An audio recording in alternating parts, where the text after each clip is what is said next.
안녕하세요. 반갑습니다. 이번 추석의 화제는 누가 뭐라고 해도 단연코 가왕 나훈아입니다. 왕의 귀환, 전설의 귀환, 살아있는 전설 등등등 어떤 수식어를 붙여도 받을 자격이 충분하다고 생각합니다. 나훈아 씨가 직접 말씀하셨듯이 힘들고 지친 국민들의 마음에 조그만 위로라도 되길 바라는 심정으로 이 공연을 준비했다고 합니다. 이 나훈아 씨는 자기가 가지고 있는 이 재능을 어떻게 하면 선한 영향력으로 나눠야 할지 분명히 알고 계시는 것 같습니다. 참으로 지혜스럽고 참 존경스럽습니다. 아니, 사실 저는 나훈아 씨가 오래전에 뭐 책상 위에 올라가서 내 바지를 내리면서 뭐 이런 일들이 있지 않았습니까? 그래서 좋지 않은 이미지를 확고히 좀 가지고 있었습니다. 가수 나훈아에 있어서도 뭐 어떻게 노래를 저렇게 간지럽고 오바스럽게 하냐 뭐 이런 생각을 하고 있었습니다. 물론 이미지가 좋지 않게 보이니까 노래하는 모습도 그렇게 보였었겠지요. 뭐 그렇다고 내가 뭐 다른 가수를 뭐 무지하게 좋아하고 이런 건 아니니까. 그러니까 별 관심 없는 가수, 좀 내가 싫어하는 가수였습니다. 그래서 이번 추석 때도 뭐 공연한다고 해서 뭐 별 관심이 없었죠. 당연히 공연 실황도 보지도 않았죠. 그런데 여기저기서 뭐 테스 형, 나훈아, 심지어 정치권에서도 나훈아, 온 나라, 온 기사가 다 나훈아, 테스 형 하는 겁니다. 그래서 그냥 관련된 기사들을 좀 봤지요. 그런데 와, 좀 깜짝 놀랐습니다. 어떻게 내가 수십 년 동안 그 나훈아 씨를 두고 그 가지고 있었던 이미지, 그 선입견들이 이렇게 다를 수 있지? 내가 어떻게 이러한 것들을 모를 수 있지? 나름대로 사회에 관심 있고 정치에 관심이 있었다고 나름대로 자부를 했는데 그 수많은 어록과 그 많은 원칙 있는 행동들을 그 중에서 내가 단 하나도 어떻게 알지 못하고 있었는지 그것도 수십 년 동안 기가 막히더라고요. 그래서 현타가 바로 오면서 한 가지 생각이 드는 게 이재명 지사님을 두고도 한 가지 이미지만 갖고 그 선입견을 갖고 있는 사람들, 이재명의 전체를 모습을 모르는 사람들 있겠구나, 나처럼. 이런 생각이 또 들더라고요. 뭐 이재명 지사님 이야기는 뒤로 하고, 진짜 놀랬습니다. 여러 어록들 가운데서 뭐 진짜 많더라고요. 뭐 평양 공영 관련, 우리의 소원은 통일, 부국 강병 관련한, 무엇보다도 뭐 삼성 이건희에 대한 일화, 또 나훈아 씨의 어떤 애국 충정의 그 마음들, 이번에 진짜 새롭게 봤습니다. 놀랬습니다. 그 중에서도 완전 압권인 게 이재명 지사님의 어떠한 철학과 맞닿아 있는 게 또 있더라고요. 그래서 이 시간을 좀 마련했는데 그 두 가지가 뭐냐면은 시간 관계상 두 가지만 그냥 요약해서 이재명 지사님의 어떤 철학과 뭐가 맞닿아 있는지 소개시켜 드리겠습니다. 못다한 이야기는 오늘 저녁에 방송할 수 있으면 좀 하겠습니다. 자, 삼성의 이건희 회장의 파티에 나훈아의 공연을 요청했다. 공연료도 두세 곡 부르는데 3천만 원이었다. 그런데 나훈아는 단호하게 거절했다. 삼성 비서실에 총출동해서 나훈아를 설득시키려고 노력했지만 나훈아 측에서 거부 의사를 밝혔다. 나훈아는 대중 가수이다. 따라서 나는 대중 앞에서만 노래를 부르지. 이건희 회장이 돈 몇 푼 더 준다고 해도 달려가 노래를 부를 나훈아가 아니다. 내 노래를 듣고 싶으면 공연을 할 때 공연 티켓을 끊어서 들어오길 바란다.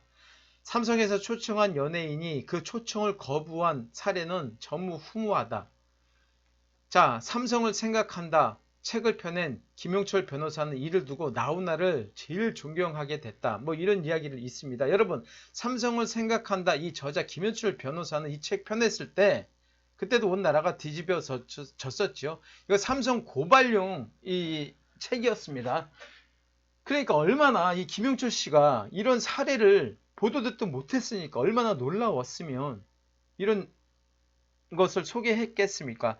말이 그래서 그렇지 여러분, 삼성도 하나의 큰 권력입니다. 이 돈은 나훈아 씨가 뭐 더 준다고 해도 준다고 했었겠죠. 뭐 설득 들어갔으니까. 그런데 자신의 어떠한 원칙과 확고한 신념과 소신이 있었던 겁니다. 이거 대단한 겁니다. 어떤 권력으로부터 이것을 거부한 것은 여러분, 그냥 간단히 어떤 기업에서 돈 뭐 많이 준다고 해서 그 거부했다. 거기에서만 그냥 그치면 안 되는 겁니다. 그러니까 대단한 거예요. 또 하나는 뭐냐면, 자, 이 영상 잠깐 보시고 이야기 나누겠습니다. 저는 원래 이 공연이 평양에서 하기로 되어 있었던 공연입니다. 그런데 이 공연이 오늘 서울 평화의 문 앞에서 하고 있습니다.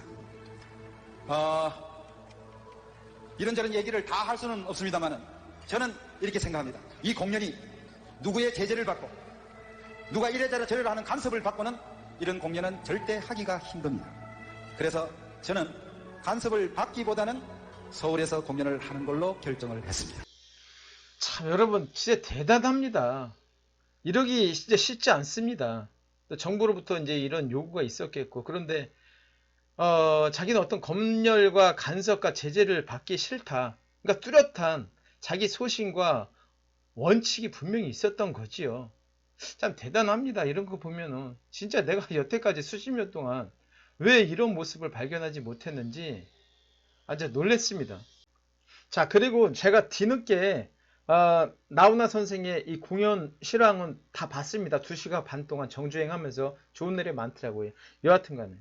자, 여러분, 제가 나훈아 사건, 저 개인적으로는 사건입니다. 이 사건을 보면서 이 나훈아 선생님에 대해서 진짜 존경심이 막 일어나더라고요. 그 중에서도 이재명 지사님의 어떠한 정책적 철학과 맞닿아 있는 부분이 있어서 이 시간을 좀 마련했습니다. 앞서 소개시켜 드렸듯이 이 평양 공연 관련해서 이건희 관련해서 이 나훈아 선생님의 이 원칙 있는 행동과 굳건한 그 소신을 지키지 않았습니까? 여러분은 어떻게 생각할지 모르겠지만 나훈아 선생님의 이 원칙과 소신은 제가 봤을 때 평등입니다. 평등. 너희가 권력이 있든 돈이 많든 간에 내가 제공하는 공연에 있어서 똑같아야 된다. 똑같은 환경과 조건 속에 내 관객들, 내 국민들, 그러니까 공연했을 때요, 그 시민들과 똑같은 자리에서 똑같은 조건 하에, 똑같은 환경 하에 내가 제공하는 공연을 관람해라. 이거입니다. 무슨 얘기냐면 이재명 지사님의 핵심 철학이라고도 볼 수 있습니다. 평등이지요. 자, 2차 재난금 때 이재명 지사님이 이런 말씀을 하셨습니다. 그 전에도 반복적으로 이런 말씀을 하셨지만 2차 재난지원금이 일부에게만 지급하자거나 또 재난지원금의 성격을 오해하고 헌법상 평등 원칙에 위반하여, 자, 이거입니다. 헌법에 보장된 평등 원칙. 이재명 지사님이 뭐 보편적 복지를 많이 강조를 하시잖아요. 이런 거 말할 때마다 특히 우파 쪽에서 저 새끼 저 빨갱이 아니냐, 공산당 사회주의에서 배당금 내주듯이 무슨 쌀 배급하듯이 뭐 전체기 이렇게 나눠 주려고 하느냐, 이런 오해들을 많이 갖고 있습니다. 아닙니다. 헌법에 보장된 평등 원칙입니다. 한 가지 예를 들게요. 이재명 지사님이 성남시장 시절 때, 여러분들 다들 아시는 분은 아시겠지만 이동영 작가라고 있잖아요. 이동영 작가가 서울에서 그 12월 달에 공연을 하려고 했는데 뭐 콘서트든 뭐든 간에, 그런데 자리가 없는 거야. 그 공연장을 잡지를 못하는 거야. 뭐 12월 달이고 뭐 크리스마스 끼고 해서 공연장을 잡을 수가 없는 거야. 그래서 어찌어찌 해서 이재명 지사님과 선이 닿아서 이제 성남시에 있는 그 공연장을 쓰게끔 좀 해달라 했습니다. 근데 이재명 지사님이 오케이 허락을 했어요. 단 조건을 내걸었습니다. 남녀노소를 불문하고 누구나 볼 수 있는 그 공연을 해다오. 그리고 성남 시민들이 거기 가서 조금 누릴 수 있을 만큼 그 티켓 보장 좀 해다오. 그러니까는 제가 정확히 기억은 못하지만 몇십 장이든 뭐 100장이든 이렇게 달라, 이런 조건을 내걸었습니다. 그러니까 똑같이 어떤 특별한 사람들, 특정한 사람들만 공연을 관람하는 게 아니라 성남 시민이라면 누구라도, 1살부터 100세의 누구라도 다 볼 수 있는 공연을 마련하라, 이거입니다. 여러분 여러분 동네에 군이든 시든 도든 간에 여러분 동네에 뭐 배드민턴장이라든가 뭐 탁구장이라든가 뭐 유락시설이 있지 않습니까? 도에서 했던 거, 뭐 시, 군에서 마련한 거. 그러니까 공공의 유락시설이 있지 않습니까? 그 체육시설이 있지 않습니까? 그런데 그거 가만히 보십시오. 쓰던 사람들만 써요. 내 동네에서도 마찬가지입니다. 배드민턴장이 있습니다. 그거는 우리 시에서 하는 거예요. 그런데 몇몇 사람들이 그 독점을 해요. 새로운 사람들이 오면은 텃세도 있고 여하튼 그런 것 같습니다. 그렇죠. 이 사람들이 조직화돼 갖고 뭐 요즘은 좀 안 그러겠지만 선거철만 되면 우리 동호회가 우리 단체가 몇 명 있는데 너한테 표를 주겠다. 그러니 네가 당선이 되면 뭐 좀 하나 이렇게 였다가 하면 뭐 지어줘라. 뭐 이런 거 있지 않습니까? 이거와 마찬가지입니다. 그런데 이재명 지사님은 처음부터 원천적으로 이걸 봉쇄하는 거예요. 대한민국 모든 국민들이 똑같이 세금을 내면 똑같이 누려야 된다는 겁니다. 그래서 이재명 지사님이 경기도지사에 부임하면서 여러 가지 일을 했지만 그 중에 하나가 뭡니까?